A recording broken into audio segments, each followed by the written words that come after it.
Sebelum ada mata diciptakan, sebelum ada perasaan diciptakan, sebelum ada kuping diciptakan oleh Sang Tuhan, siapa yang bisa mengatakan Tuhan itu ada? Salam satu Tuhan.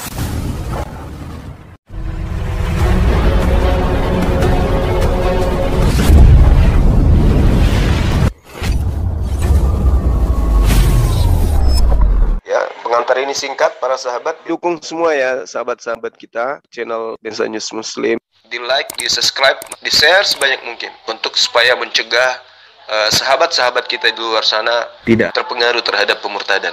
Semoga Allah memberikan selalu sikap istiqamah. Salam satu Tuhan, Allahu Akbar. Belum ada alam semesta ini. Tuhan itu sudah ada atau belum ada? Sudah ada. Sudah ada. Tulis. Saya tepuk tangan untuk itu ya. Sudah ada Tuhan itu. Kenapa dia ada sementara belum ada manusia yang melihatnya?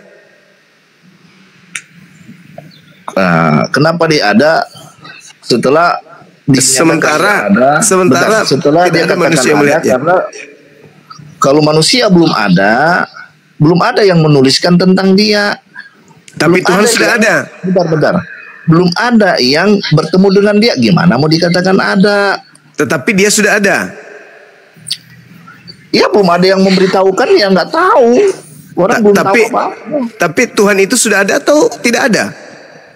Belum ada telinga, belum ada mulut, belum ada yang memberitahukan, bagaimana kita mau tahu? Nah, setelah diciptakan akal, diciptakan akal, baik yang ada pada saudara maupun ada pada saya, sebelum Tuhan ini menciptakan, apakah Tuhan itu sudah ada? Setelah menciptakan akal, menciptakan manusia lah ya. Ya. Apakah Tuhan itu sudah ada? Ya pasti karena ada manusia mengatakan Tuhan itu ada. Nah, sebelum dia diciptakan, yang mengatakan dan manusia yang sudah bertemu dengan Tuhan itu ada. Nah, itu baru dinyatakan ada. Oh, berarti ya. Pada kesimpulannya Anda nggak percaya Tuhan itu ada? Kalau belum ada manusia, ya, belum ada pikiran, belum ada mulut, mata, nggak ada yang bisa tahu Tuhan itu ada. Siapa mau tahu? Iya, ini saya bukan berbicara mengenai agama atau apa. Saya berbicara mengenai konsep akal ini. Setelah Anda punya akal, menurut akal saudara, sebelum Anda diciptakan, sebelum alam semesta ini diciptakan, apakah yang menciptakan sudah ada lebih dulu? Nah, setelah akalku ada, setelah saya membaca, mencari tahu siapa yang sudah bertemu dengan Tuhan, maka saya bilang, oh, Tuhan itu ada. Dari mana? Dari akal saya yang membaca kitab itu, yang saya percaya. Gitu. Oke. Sekarang dalam pemahaman saudara, siapa manusia yang pernah bertemu dengan Tuhan? Oh, ada. Ya, siapa? Aku kasih ya, mungkin Ya. saudara-saudara belum pernah membacanya karena nggak tahu kali ya, atau Kejadian. Nah, ketemu dengan Abraham itu udah berapa kali? Ya, berarti Tuhan itu ada karena pernah bertemu dengan manusia kan? Iya, karena manusia bertemu dengan Tuhan dan menuliskan tentang Tuhan itu. Kalau ada orang yang mengatakan Tuhan itu ada, tapi tidak ada manusia yang pernah bertemu dengan dia dan menuliskan tentang dia, mereka bertemu dengan Tuhan. Bagaimana saya mau percaya? Baik. Nah, sekarang sebagai manusia nih, Anda meyakini Tuhan itu ada karena Abraham pernah bertemu dengan Tuhan tersebut. Betul. Andai saja Tuhan tidak datang kepada Abraham, apakah Anda percaya Tuhan itu ada? Enggak percaya? Enggak percaya? Iya dong. Oke. Jadi Abraham ini diciptakan oleh siapa? Diadakan oleh siapa? Tuhan, Abraham diciptakan oleh Kok Tuhan? Tuhan tidak menampakkan diri kepada Abraham. Tadi kan Bang Zuma bilang Enggak, saya bilang andai saja Tuhan tidak datang kepada Abraham. Enggak, tadi salah. Tadi Bang Suma bilang. Jadi yang mengadakan Abraham ini siapa? Kan gitu. Gimana? Jadi yang mengadakan Abraham ini siapa? Sekiranya Tuhan tidak menyatakan diri kepada Abraham. Ya Tuhan. Ya, berarti Anda percaya Tuhan itu ada meskipun tak nampak. Oh enggak dong. Lah, sekiranya Tuhan tidak datang kepada Abraham. Sekiranya dia nggak datang kepada Abraham, ya saya nggak percaya. Nah, sekiranya dia tidak datang kepada Abraham, Anda tidak percaya Tuhan itu ada kan? Enggak. Oke. Abraham bertemu dengan Tuhan, Abraham usia berapa? Waduh, nggak tahu saya. Taruhlah usia 70 tahun. Taruhlah ya. Oke, jadi usia 1 hari Abraham yang tidak kedatangan Tuhan, Tuhan belum ada pada saat itu. Sudah ada. Di mana dia ketemu? Di mana dia ketemu? Kan dia menciptakan manusia. Ya, tadi katanya usianya di usia 70 dia datang Tuhan. Usia pertama 1 hari kan dia Tuhan tidak datang. Kan gini Bang Suma, itu kan cerita Alkitab. Kenapa saya bilang ada? Karena manusia gini. Karena manusia bertemu dengan Tuhan sebelum Abraham. Anda mengatakan Anda nggak percaya Tuhan itu ada. Sekiranya dia tidak datang kepada Abraham. Itu adalah pemikiran yang bonyok. Kenapa? Kenapa? Sabar dulu. Abraham bertemu dengan Tuhan, taruhlah di usia 70 tahun. Berarti usia 1 tahun dia tidak pernah kedatangan Tuhan. Lalu siapa yang mengadakan Abraham di usia 1 tahun itu? Oke, sudah. Ini saudara, kenapa saya percaya kepada Tuhan dan saya percaya dia ada? Kenapa? Karena ada yang bertemu dengan dia. Ya, kenapa Anda percaya? Makanya muncul pertanyaan. Pada saat Abraham usia 1 tahun, belum ada Tuhan datang kepadanya. Siapa yang menciptakan Abraham? Sekarang Zuma Tuhannya ada nggak? Ada. Nah, pernah siapa manusia yang pernah bertemu dengan Tuhan Zuma? Alam semesta ini buktinya. Alam semesta. Lalu pola kita Bung, pola kita memandang Tuhan itu beda. Pola kita, oke, saya tanya kepada saudara. Tolong. Jawab pertanyaan saya. Anda kan tertawa nih. Sekarang saya bacakan dalil. Di dalam kitab saudara, 1 Timotius 6 nomor 16. Dialah satu-satunya yang tidak tersentuh oleh kematian, bersemayam dalam terang yang tak terhampiri. Seorang pun tidak pernah melihat dia, dan memang manusia tidak dapat melihat dia. Dia yang dimaksud di sini siapa? Tuhan. Maksudnya apa ini? Tuhan. Dia tidak pernah dilihat oleh manusia. Dia tidak pernah dilihat oleh manusia. Sabar. Dia tidak pernah dilihat oleh manusia. Siapa bilang tidak pernah lihat? Makanya kalau baca Alkitab itu, dari dulu aku kasih tahu. Udahlah kau bonyok dalil.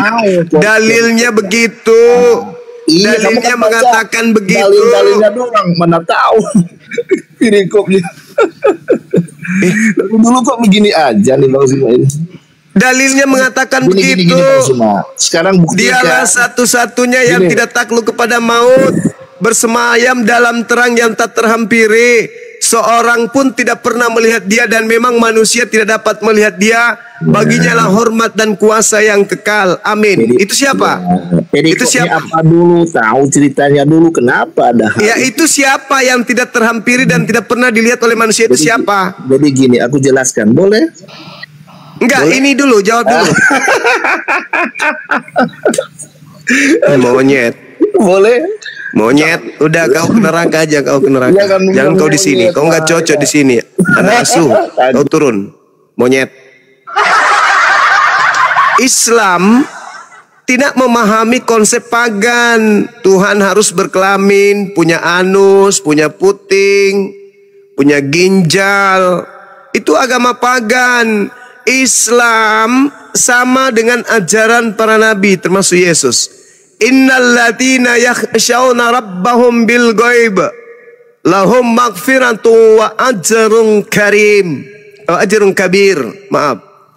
Al-Quran mengatakan sesungguhnya orang-orang yang takut kepada Tuhannya yang tidak terlihat oleh mereka, mereka memperoleh ampunan pahala yang besar.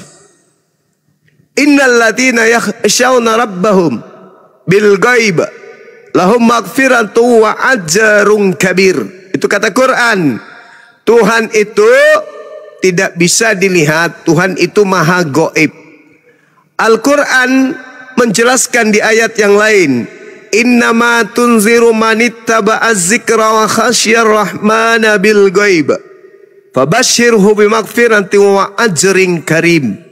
Sesungguhnya engkau hanya memberi peringatan kepada manusia yang mau mengikuti peringatan dan yang takut kepada Tuhan yang Maha Pengasih.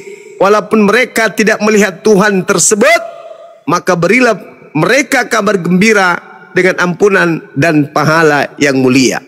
Di ayat yang lain, sanurihim ayatina fil afaq wa fi anfusihim hatta yatabayyana lahum annahul haqqu awalam yakfir bi rabbika annahu ala kulli syai'in syahid. Aku Tuhan akan memperlihatkan kepada manusia tanda-tanda kebesaranku di segenap penjuru dan pada diri mereka sendiri, sehingga jelaslah bagi mereka bahwa Al-Quran itu adalah hak, benar. Tidak cukupkah bagi kamu bahwa Tuhanmu menjadi saksi atas segala sesuatu? Di Islam, untuk mengenal Tuhan cukup melihat tanda-tanda yang ada di atas muka bumi ini. Itu disebut iman. Tadi siang saya kasih contoh. Aku simpan pulpen di belakang.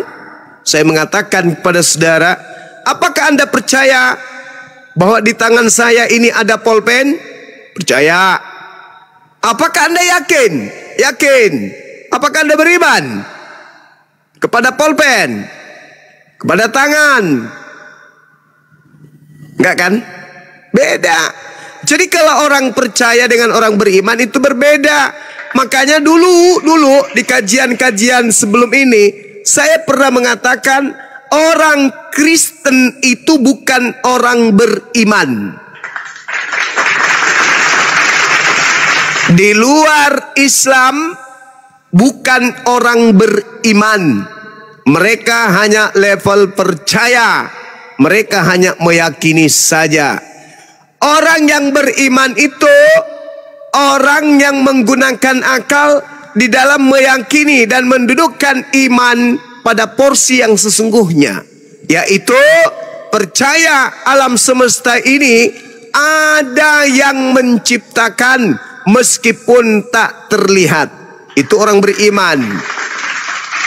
Sesuatu yang kita tidak lihat, gaib, kita imani, itu baru pas.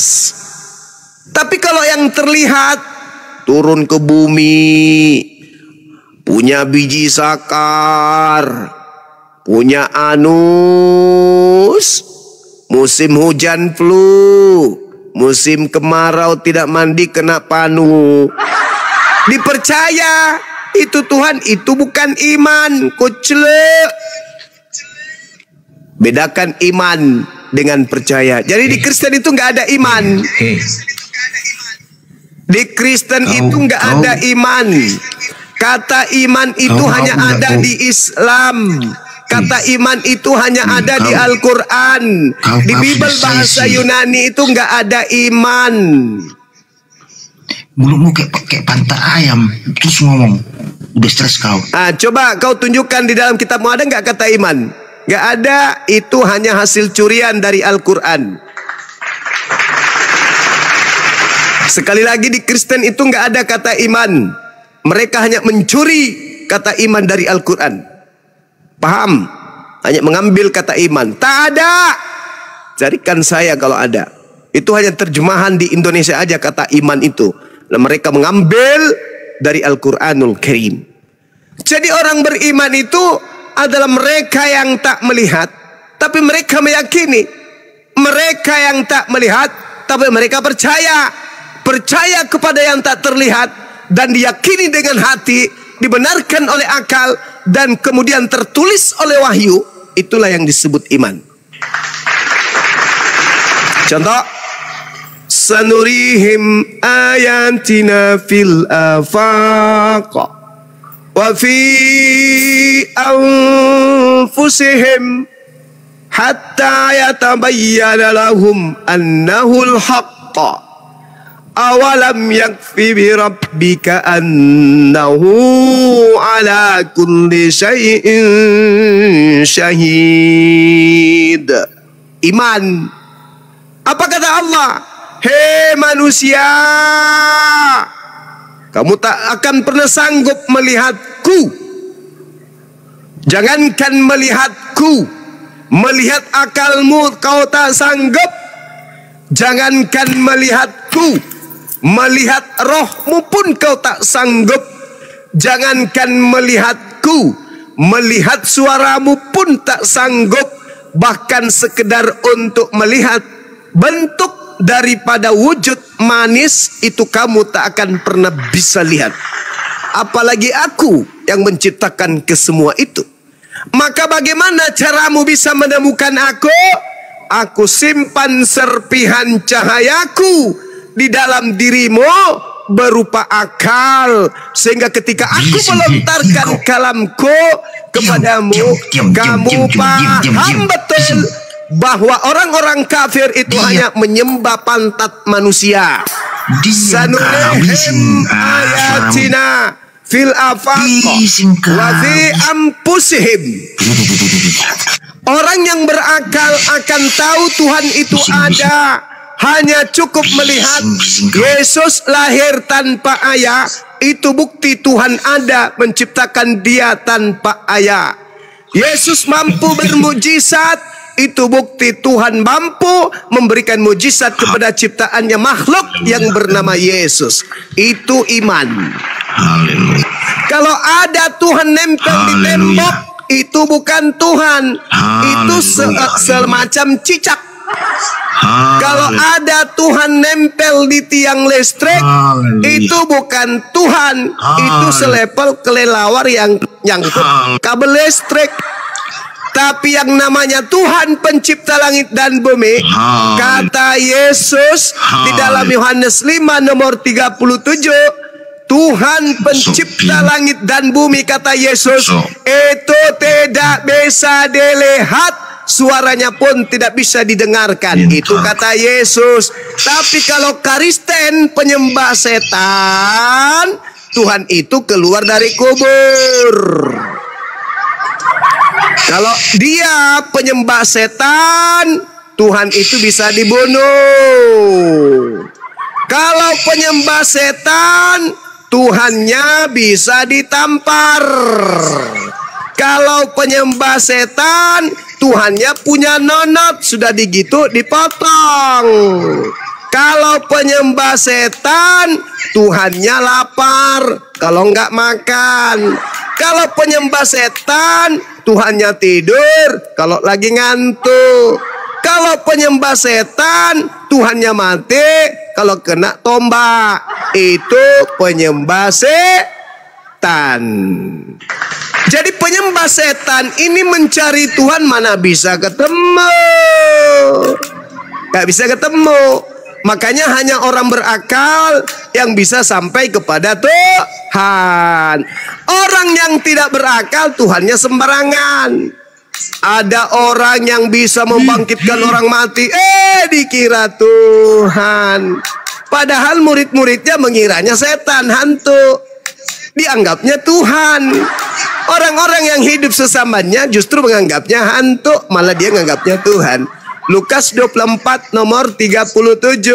Mereka kaget dan ketakutan sebab mengira melihat hantu. ternyata manusia-manusia cupu, makhluk-makhluk tak berguna ini, penyembah makhluk kuburan ini justru menganggapnya Tuhan. Nah, di ayat lain, saudara-saudara sekalian, Allah Subhanahu wa taala mengatakan begini. Di dalam surah Qaf ayat 16, Allah Subhanahu wa taala berfirman kepada orang yang beriman, bukan kepada orang yang mengambil kata iman padahal dia enggak beriman. Walaqad khalaqnal insan wa na'lamu ma tuwaswisu bihi nafsu. Itu kata Quran. Dan sungguh aku Allah telah menciptakan manusia dan mengetahui apa yang dibisikkan oleh hatinya. Allah pidaras. Dan kami lebih dekat kepadanya daripada urat lehernya.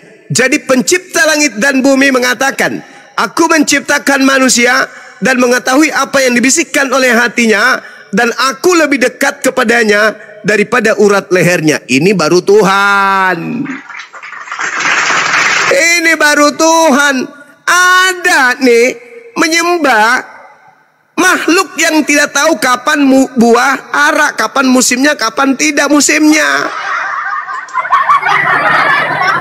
Apaan tuh?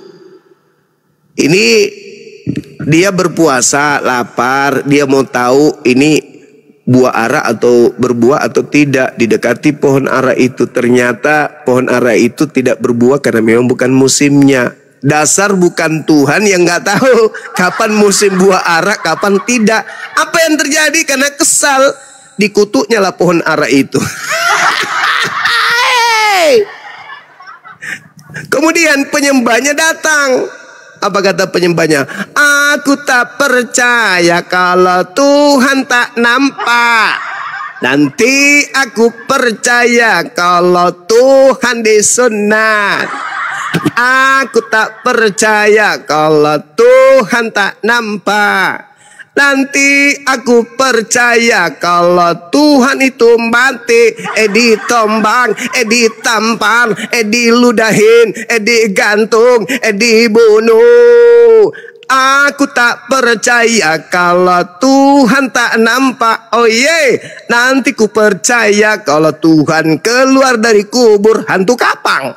Itulah orang-orang bahlul, orang dongo yang rugi pencipta langit dan bumi menciptakannya karena tak bermanfaat sama sekali. Lebih baik dia jadi kodok yang hamil 9 bulan. Demikian teman-teman. Lanjut. Iya. Tadi saya dengar membahas tentang Tuhan di dalam hidung. Gimana? Oh iya. Di Ayub 27:34. Oh. Tentang itu ya. Roh Allah dalam hidungku katanya. Roh Allah kan Tuhan kan ya? Ya iyalah. Iya. Kenapa Tuhan dalam hidung? Oh. Kalau ide ya, di dalam kekristenan itu didasari dari Kejadian 2 ayat 7, di mana di situ tertera bahwa Tuhan Allah membentuk manusia itu dari tebu tanah dan menghembuskan nafas hidup ke dalam hidungnya. Artinya bahwa inti dari kehidupan manusia itu lewat hidung. Tanpa hidung, maka ketika nafas berhenti maka matilah manusia itu. Jadi pertama kali Tuhan meniupkan nafas itu melalui hidung. Jadi secara keseluruhan itu bahwa hidup orang Kristen itu adalah bait Roh Kudus yang didiami di dalam tubuh kami, yang didasari 1 Korintus 6 ayat 19. Tidak tahukah kamu bahwa tubuhmu adalah bait Roh Kudus yang diam di dalam kamu. Nah, diperkuat lagi di dalam Mazmur 23 ayat 1. Di sana berbunyi bahwa Tuhan adalah gembalaku. Ketika Tuhan memenuhi segala tubuh kita, hidung. Bisa nggak Kristen itu kalau berdialog nggak usah bawa-bawa kitabnya agama lain? Bisa nggak? Itu kan bawa. Itu kitab Mazmur itu kitabnya orang Yahudi. Kejadian itu kitabnya Yahudi. Boleh nggak pakai kitabmu aja? Perjanjian baru. Sekali-kali tampil pakaian sendiri dong. Jangan pakaian Yahudi aja terus dipakai. Oh, jadi menurut Bang Zuma, Mazmur itu adalah kitab orang Yahudi. Oh iya dong. Sejak kapan kitab itu kemudian diwahyukan untuk orang Kristen? Ada-ada aja. Itu kitabnya Yahudi. Coba. Mulai malam ini kamu belajar, saudara. Ketika berdialog dengan kami, jangan gunakan kitab agama lain, coba. Kalau oke. Gitu ya. Kalau saya dengar lagi, saya ngomong lagi nanti. Ya, saya mau meneruskan ini. Berarti Tuhan Yesus itu orang mana?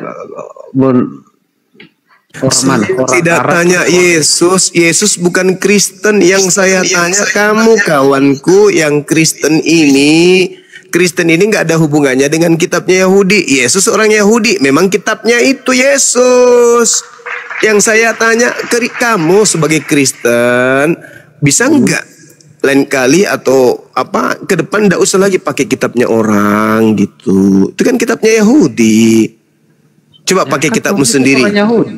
Ya, kan Anda kan bukan Yesus. Ya kami pengikutnya toh. Kata siapa? Loh, kata Alkitab, barang siapa yang mengikut aku. Lah itu ucapan Yesus kepada siapa? Ya kepada muridnya lah. Ya siapa muridnya? Siapa muridnya? Ya termasuk Yohanes. Iya berarti orang Yahudi kan? Yes. Nah kamu orang apa? Saya orang Indonesia. Ya berarti bukan kamu.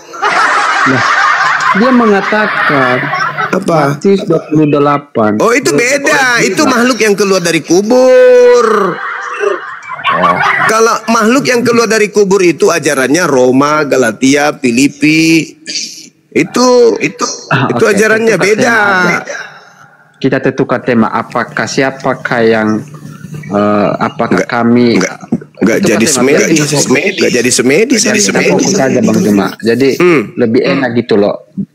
Iya, sekarang tolong kau tunjukkan kepada saya dalilnya Yesus mengakui aku diutus kepada seluruh manusia. Ada enggak?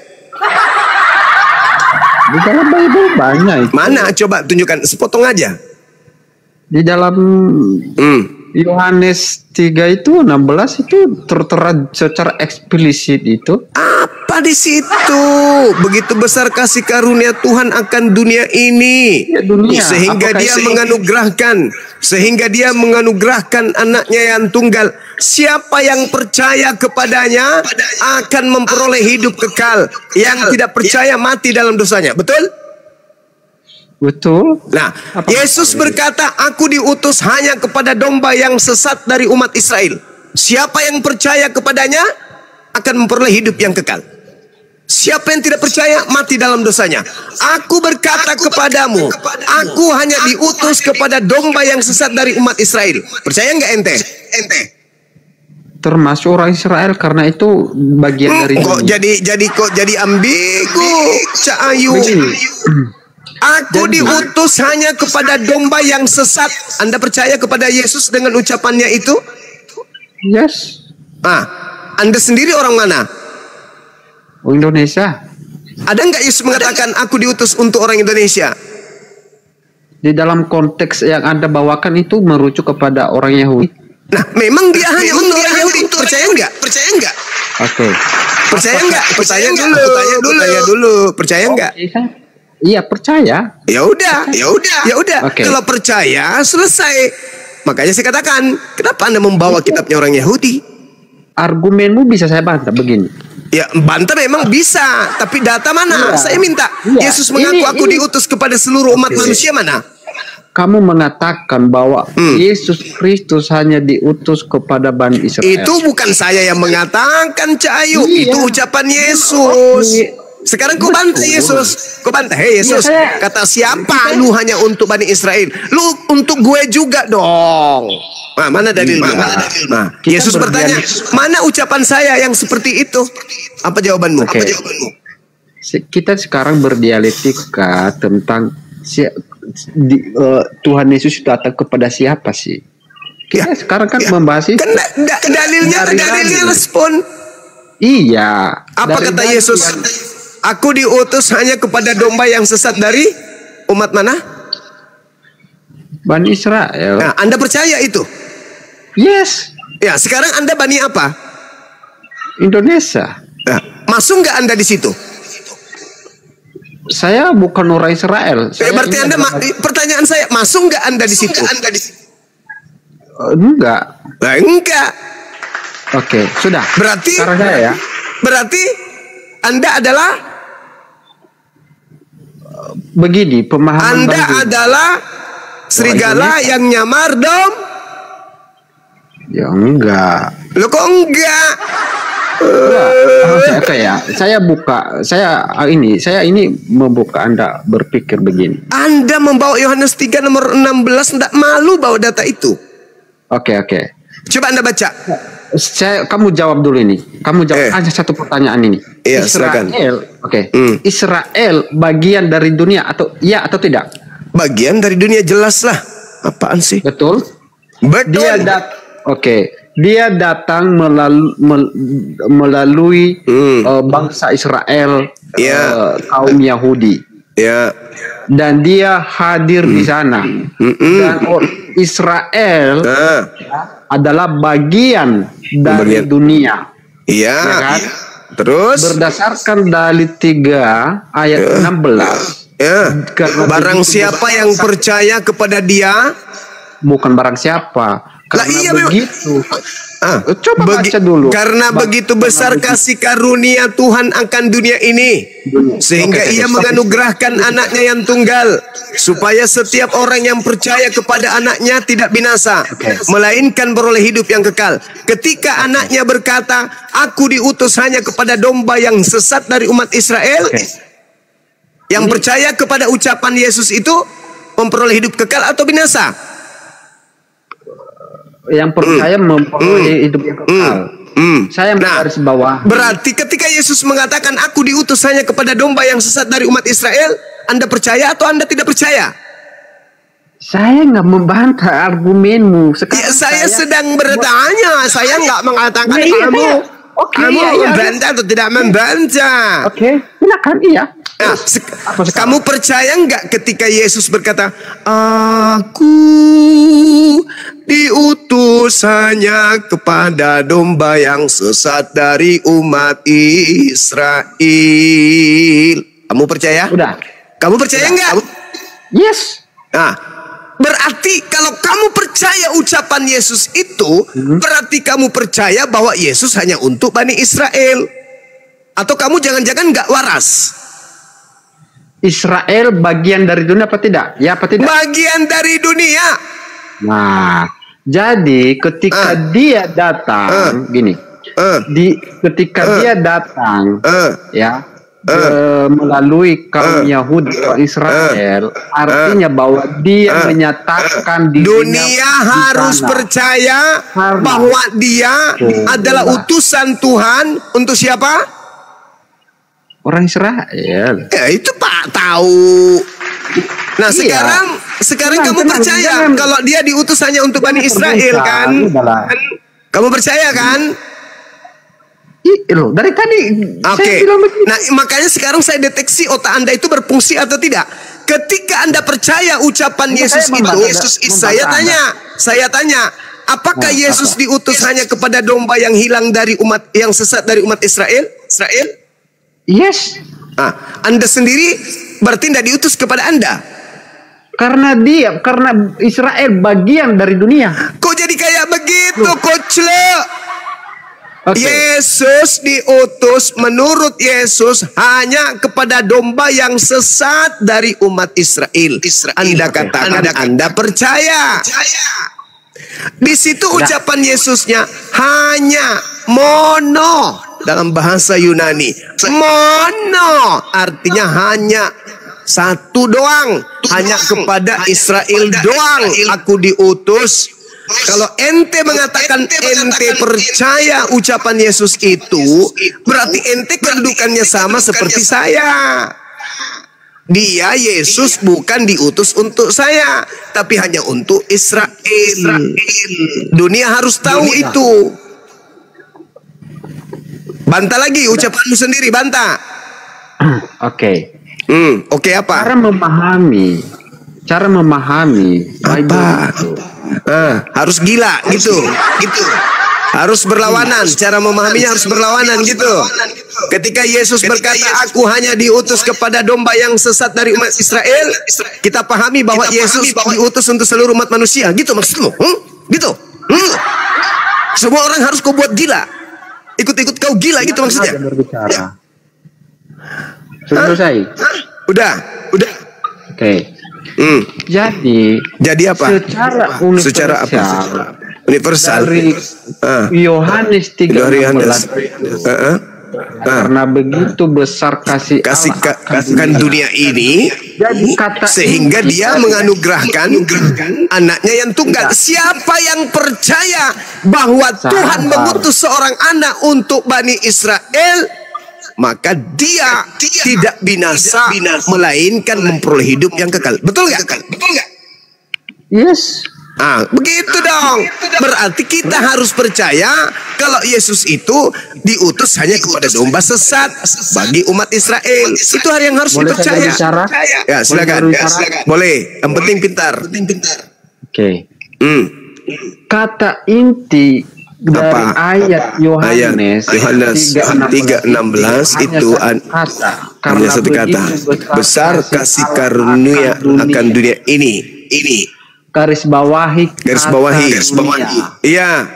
Sehingga apa maksudnya tuh? Apa maksudnya? Dunia. Apa maksudnya? Apa maksudnya dunia? Nanti Anda membahas. Jadi biar saya bernarasi gitu ya. Jadi kata inti dari itu adalah dunia. Dunia secara keseluruhan. Betul. Dan dunia harus percaya bahwa sesuai janjinya bahwa keselamatan itu datang dari Yahudi. Mulai ngaco. Ucapan siapa lagi tuh yang kau bawa? Koclo. Dalilnya sudah jelas. Karena begitu besar kasih karunia Tuhan akan dunia ini, sehingga Tuhan mengaruniakan anaknya yang tunggal, supaya setiap orang yang percaya kepada anaknya tidak binasa. Sekarang Yesus berkata, aku diutus hanya kepada domba yang sesat dari umat Israel. Percaya nggak? Iya, saya percaya. Ya sudah, berarti Yesus ini diutus untuk siapa? Dari konteks itu. Saya ulang. Jadi menurut pengakuan Yesus, dia harus dipercayai kalau dia itu diutus untuk siapa? Israel. Udah, titik. Berarti kamu percaya bahwa Yesus diutus bukan untuk kamu kan? Sudah selesai. Saya bertanya, berarti kamu sudah percaya bahwa Yesus itu diutus bukan untuk kamu? Ya, saya juga diutus karena dalilnya banyak sekali. Karena Israel adalah berarti kamu tidak percaya. Berarti kau tidak percaya. Berarti kau binasa. Coba jangan motong ketika saya bernarasi. Enggak perlu. Nah, itu kan Tak perlu. Kau mengatakan ketika Yesus berkata, aku diutus hanya kepada domba yang sesat dari umat Israel. Kamu percaya enggak? Percaya. Berarti kamu percaya kalau Yesus itu diutus bukan untuk kamu. Tidak. Berarti kau gila. Kau gila itu namanya. Kamu barusan mengatakan percaya kalau Yesus itu diutus hanya kepada domba yang sesat dari umat Israel. Saya tanya, berarti kalau kau percaya ucapan Yesus tersebut, maka kamu percaya bahwa Yesus diutus bukan untuk kamu. Enggak, Yesus diutus untuk aku juga dong. Hei, otak kau itu perlu ditambal pakai las. Retak otak kau itu, retak. Gara-gara kau menjadi oten, otakmu gak berfungsi normal. Di sisi lain kau mengatakan kamu percaya ucapan Yesus yang berkata, aku diutus hanya kepada domba yang sesat dari umat Israel. Kamu bukan umat Israel, tapi kamu tidak percaya kalau Yesus itu tidak diutus untuk kamu. Sudah berapa ton dedak kau makan sampai otakmu begini? Sudah. Oke. Coba ya kalau kita berdiskusi, saling mendengarkan, saling menghargai. Apa yang saya mau dengarkan di subuh seperti ini di saat saya ngantuk? Saya mendengarkan nenek sihir menjelaskan sesuatu yang tidak menjelaskan tapi mengaburkan, kocok. Gini Bang Rima. Jadi apa? Anda selesaikan narasimu biar saya selesaikan. Oke. Biar terjadi dialog. Dengarkan, waktu saya singkat, saya mau istirahat. Ya. Apakah ketika Yohanes 3:16 ini Tuhan mengatakan siapa yang percaya kepada Yesus tidak binasa, betul? Yes. Yang tidak percaya kepada Yesus binasa, betul? Yes. Yesus berkata, aku diutus hanya kepada domba yang sesat dari umat Israel. Posisi Anda percaya atau tidak percaya?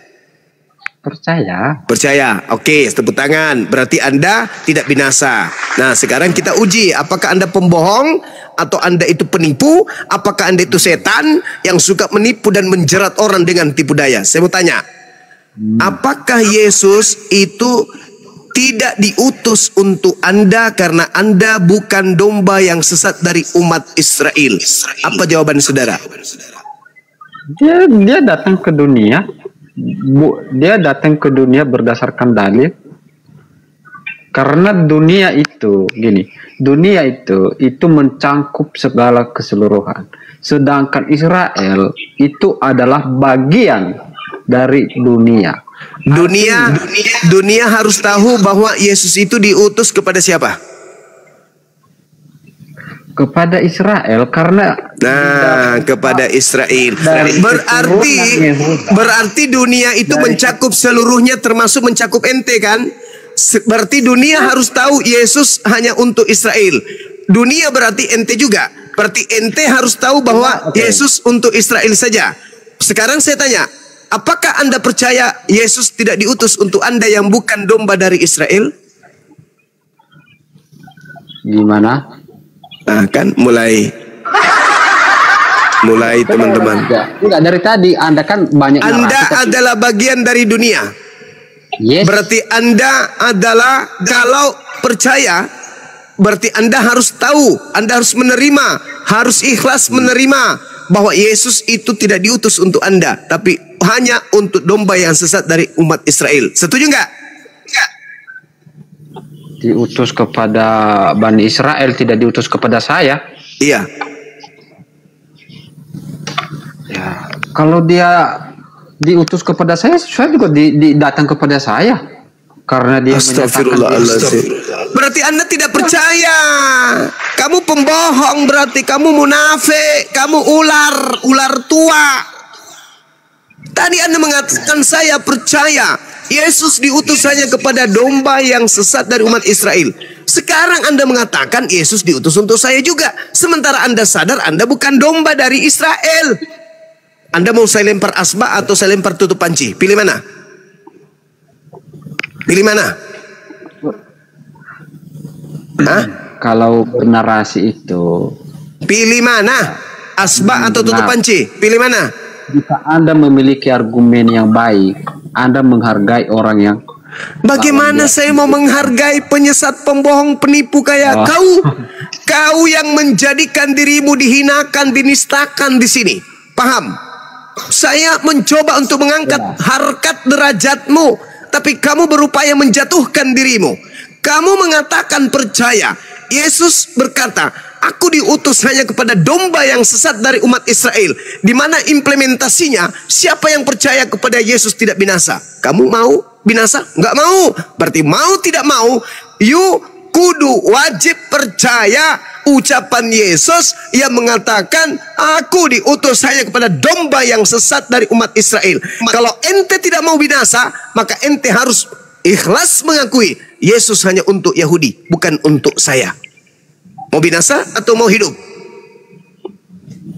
Sama begini ya, kalau seandainya Anda menekankan begitu, sama Anda artinya bahwa Anda juga adalah termasuk orang Indonesia. Kenapa Anda menjadi orang Arab? Karena Nabi Muhammad diutus untuk seluruh manusia. Saya manusia.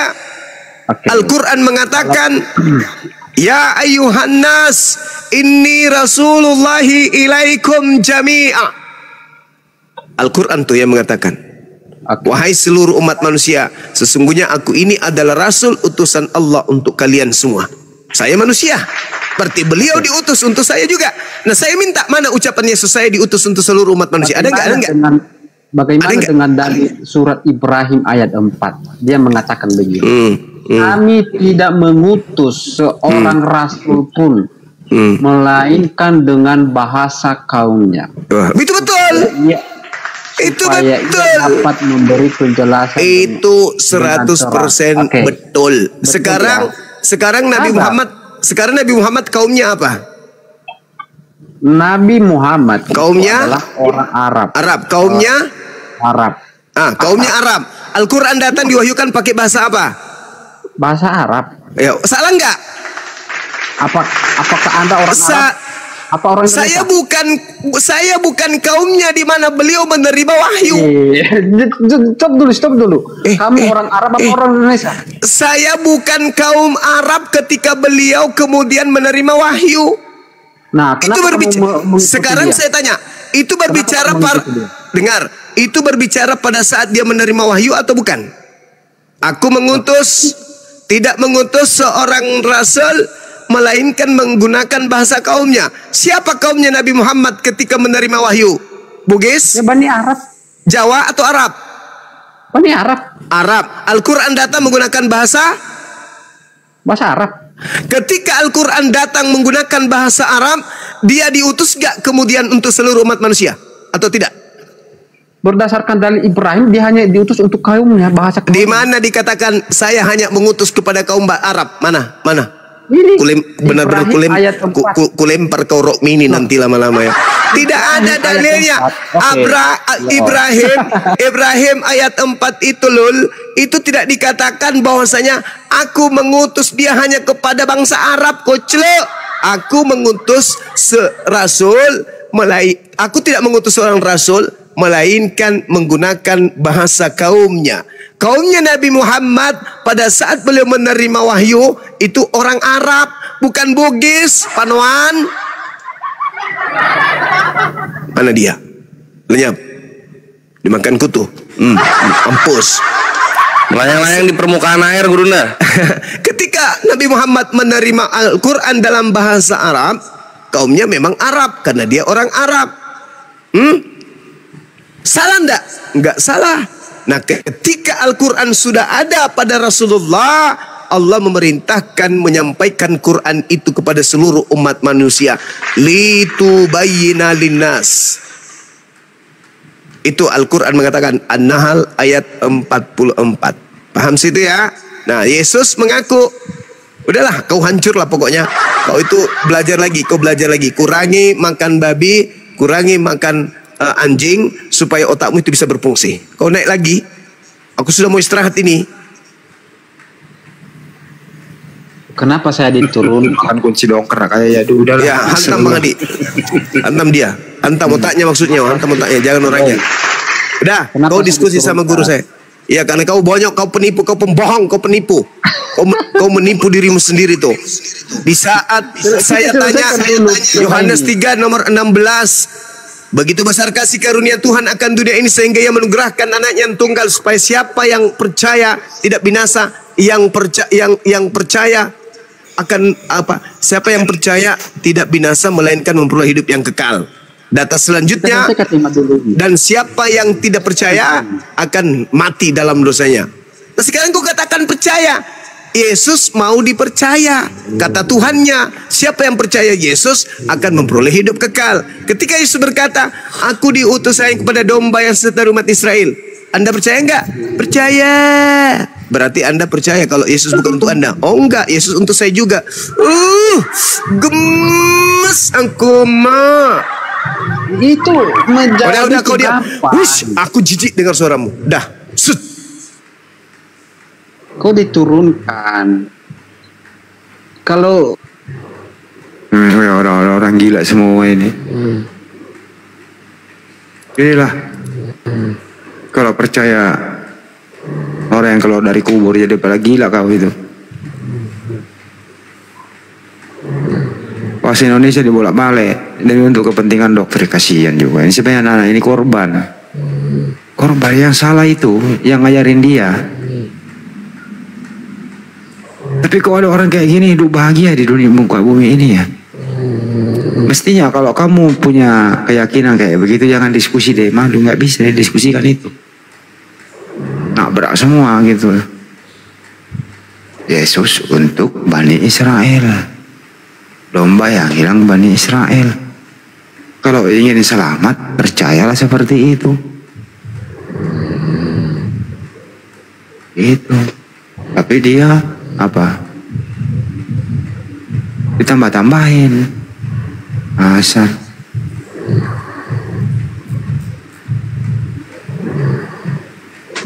Ucu 316.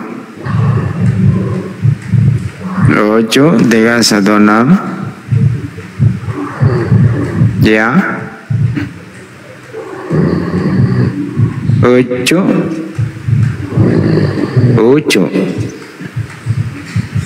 ngorok ini. Hah?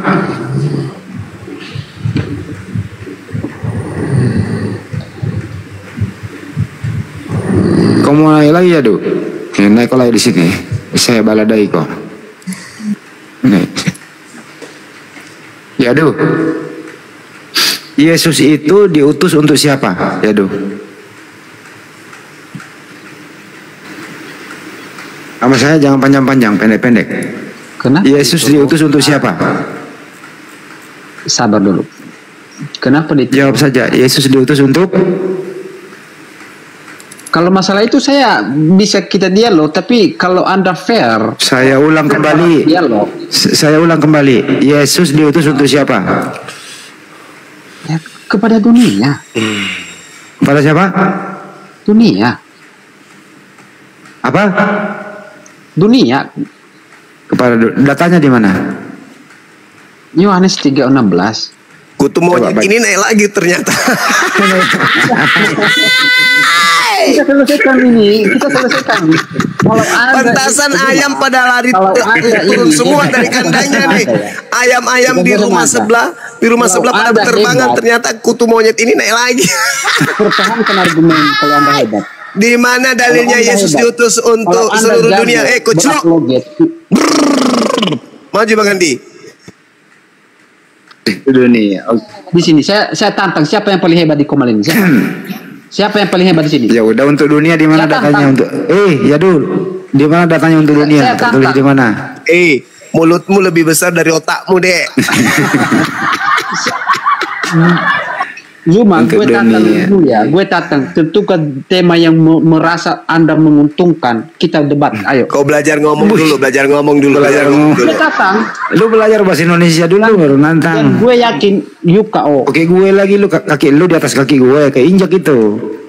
Siapa yang paling hebat di Gue sini? lagi. Siapa? Di Komal ini. Belajar bahasa Indonesia kamu itu masih grogi kok. Nggak ada kata grogi di dalam diri ya. Aduh, Oke, kalau begitu lanjut ya. Ya. Siapakah Tuhan yang satu itu untuk seluruh dunia? Siapa namanya Tuhan itu? Tuhan Yesus. Hah? Tuhan Yesus. Siapa katanya pinter? Siapa? Tuhan Yesus. Siapa nama Tuhan itu untuk seluruh dunia?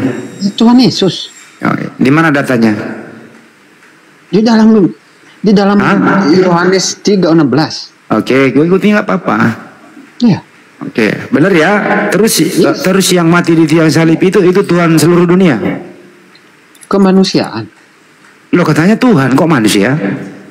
Kan di dalam diri kemanusiaannya terdiam, di dalam ada ilahi sang firman. Oh, jadi Tuhan untuk seluruh dunia manusia. Yang sang ilahinya yang firman. Saya ulang lagi. Tuhan untuk seluruh dunia. Bang Andi, pernah nggak lihat patungnya Hercules? Singa sepotong, orang sepotong. Pernah nggak? Ini separuh manusia, separuh singa. Tuhanmu sepotong-sepotong, dek. Sepotong. Dasar Anda mengatakan sepotong itu apa? Dasarmu apa? Apa itu sepotong? Tadi Anda mengatakan separuh manusia. Apakah saya mengatakan separuh? Berapa naturnya Tuhanmu? Berapa naturnya Tuhanmu? Berapa natur? 2. Nah, berarti sepotong atau sebelah? Sebelah manusia atau sepotong manusia? Utuh. Saya nggak mengatakan sepotong. Kalau utuh berarti dia cuma satu natur. Dua atau satu? Jangan dua atau satu. Dua atau satu. Dua kan? Tahu nggak arti sepotong itu? Kamu tahu nggak arti sepotong? Iya, sepotong itu berarti satunya satu beda dan di bagian satunya juga beda. Nah, ini kan sekarang begini. Tuhanmu itu Tuhanmu 2 natur. Sekarang 2 natur Tuhanmu. Ketika saya sekarang Tuhanmu 2 natur. Dengar, Tuhanmu 2 natur. Oke? Natur manusianya berapa persen? Bertanggung jawabkan kata-katamu dulu. Sepotong itu apa? Sepotong itu separuh. Separuh berarti tidak utuh, betul? Tadi kau katakan Tuhanmu itu separuh manusia, separuh Tuhan. Betul nggak? Enggak. Kalimat kamu mengatakan sepotong, betul? Iya, sepotong manusia, sepotong Tuhan. Betul nggak? Oke. Sepotong itu utuh atau tidak? Tidak utuh. Tidak utuh. Berarti artinya bahwa artinya ketika tidak utuh berarti 2 natur. 2 natur. Enggak. 2 natur dong. Gimana sih? Sepotong. 2 natur. Sebagian Tuhan, sebagian bukan Tuhan.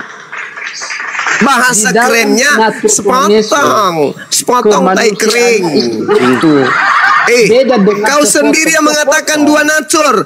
Kalau dia 2 natur berarti sepotong manusia, sepotong Tuhan. Tuhan tidak mungkin sepotong. Yang sepotong itu dewa. Makanya ada patung singa, badannya manusia. Kepalanya manusia, badannya singa. Itu namanya sepotong. Bukan begitu pemahaman sepotong. Kamu lalu 2 natur ini gimana? 2 natur ini gimana? Coba kau terangkan kepada saya sebelum saya turun. Saya terangkan. Oke. 2 natur itu maksudnya gimana? Oke, naturnya begini. Yang disebutkan natur adalah sepenuhnya manusia dan sepenuhnya manusia. Artinya bahwa tidak ada sepotong. Karena ketika sepenuhnya manusia, sepenuhnya Tuhan. Berarti ada berapa yang penuh di situ? Ada berapa yang penuh? Ada berapa yang penuh? Ada berapa yang penuh? Sepenuhnya manusia 1, sepenuhnya Tuhan 2. Ketika dia digabungkan ada berapa? Kasih dulu bicara itu. Ketika dia digabungkan ada berapa? Kalimatmu sudah kacau cuma. Saya kasih tahu sama. Ketika digabungkan sepenuhnya manusia. Sekarang begini, saya tanya sederhana. Kalau dengar. Kalau dengarkan supaya saya ajarin kamu. Kalau dalam diam kau. Ular tua diam. Saya bicara sama Jaduh. Sekarang saya tanya. Kalau dalam satu toples sepenuhnya isinya adalah adalah pasir, apakah bagi toples ini masih ada beras? Karena sudah sepenuhnya pasir, masih ada nggak beras di situ? Jadi masukkanlah kau ke toples. Berarti tidak sepenuhnya beras. Berarti tidak sepenuhnya pasir. monyet. Ya namanya pasir ya pasir lah. Iya, sepenuhnya pasir. Sepenuhnya pasir, masih bisa nggak di situ ada sebagiannya emas? Ya enggak. Ya, enggak. Ketika sepenuhnya manusia, masih ada nggak di situ sebagiannya hewan? Ya enggak. Terus sebagiannya Tuhan? Sebagiannya memenuhi hidupnya. Memenuhi kemanusiaannya. Masalang generasi. tadi satu toples tadi itu sepenuhnya padi, sepenuhnya beras. Apakah di situ bisa setengahnya padi? Kau bilang tidak, karena sudah penuh beras, pasir. Sepenuhnya manusia, apakah bisa setengahnya hewan? Tidak. Sepenuhnya manusia, apakah bisa sebagiannya Tuhan? Bisa. Otakmu rusak. Kristen mengajarimu gila. Kok begini sih? Ya, sepenuhnya manusia. Kalau sudah sepenuhnya manusia, ada nggak pada dirinya hewan? Beginikah kualitasmu, Zuma? Yes. Kamu dari tadi terus. Kalau sepenuhnya laki-laki, ada nggak di sana perempuan? Kalau Anda itu orang apologet, artinya kalau sepenuhnya laki-laki, apakah pada orang itu ada perempuan? Ayo, kamu misalnya kamu laki-laki, kamu sepenuhnya laki-laki, apakah pada dirimu ada perempuan? Ayo. Sepenuhnya loh, sepenuhnya manusia. Sepenuhnya manusia. Sepenuhnya, berarti semuanya manusia. Apakah pada sepenuhnya manusia ada binatang, ada hewan? Tidak ada. Tidak ada. Apakah pada dirinya ada unsur malaikat? Tidak ada. Apakah pada dirinya ada ketuhanan? Ya. Loh.